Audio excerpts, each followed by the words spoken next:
All right, so I am dedicating this speech, this talk, to my Aunt Phyllis.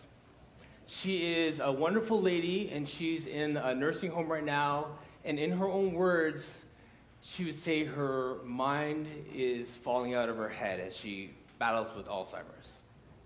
But at the same time, she is so happy, and she's smiling, and she's laughing, and she's still such a great inspiration to me.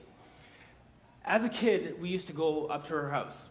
We'd drive from Mississauga, and we'd hang out with there, and it was, as kids, my brother and sister and I, we loved it because she had a candy bowl. And these candies were the things that we run past her, grab these little hard candies with the soft centers, you know the ones, like the little cherry-filled ones? And so we'd be like, Mom, can we go to Aunt Phyllis's house? Dad, can we go to Aunt Phyllis's house? Because we want to see these candies, right? So that would be the thing when we were really, really young.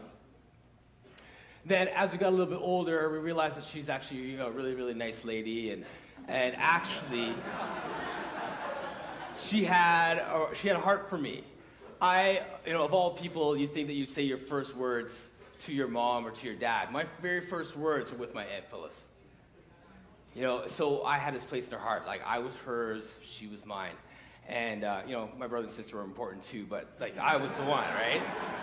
Anyway, so as we got older, I would spend more time with her. We'd go, and I'd drive up there, grab my candy, have a conversation with her, and she was just a really cool lady. We spent lots of time together. As I got older, I had an opportunity to actually live with her. Went on to do my master's degree and got to stay at her house. And that's when I discovered what my legacy would be as I spent time with this wise lady.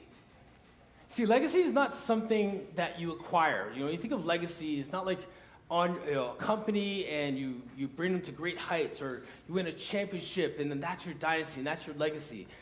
I think of legacy as something more like you inherit it. You carry it into the job. So let's stay with the company example. I have resilience, or I'm a hard worker. I have integrity.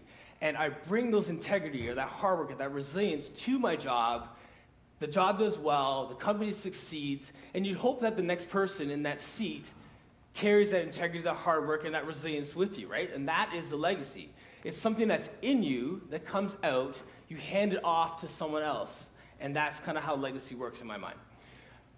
My Aunt Phyllis's legacy is gratitude. And it has this funny, peculiar package that annoyed me when I was a kid. Because I'd be a 20-year-old, and I'd walk into the house, and she was so fast on the draw with her line. So I come in, and I'm like, Aunt Phyllis, I got a parking ticket today. It's $15. Gonna have to go down to John Street, and blah, blah, blah. And she would say, you should be happy you didn't get a speeding ticket. And she'd go back to stirring her rice and peas on the stove. And then I'd say, okay, Aunt Phyllis, another time I walk in the house, I'd be like, Aunt Phyllis, I sprained my ankle, I was playing basketball, and I can't play for the rest of the year. And she'd say, you should be happy you didn't break your arm. And she'd go back to her stew peas on the stove, and I'd leave me there mad because I wanted to have someone to stew with, and instead she'd have this attitude of gratitude. And she was so fast on the draw, living with her for years. I'd almost try to stump her, So one time I'd come in, and she would have, she referred someone for this car situation. So I'm like, hey, Phyllis, my car is leaking, and it's stranded at the side of the road. I'm so mad this person set me up. And she'd say, you know what? You should be happy you didn't have a car accident on the way here. And I'm like, man, it's so true. And I carried these lessons with me. And when I had some real problems in my life, I was able to go back to this whole point of having an attitude of gratitude, being happy for what I had. And it went on to my kids as well. So now we'd be in the car, and I'd be like, okay, guys, let's play the Aunt Phyllis game. Right? And we'd say, I'd say, okay, and my son would be like, all right. Okay, Dad, my homework, no, you gotta start with Aunt Phyllis. And he's like, okay, all right. Okay, Aunt Phyllis, my homework is lost, and my dog ate my homework, and I'm gonna fail my exam, and I'm gonna lose the whole semester. I'd be like, well, you should be happy you know how to read. Boom!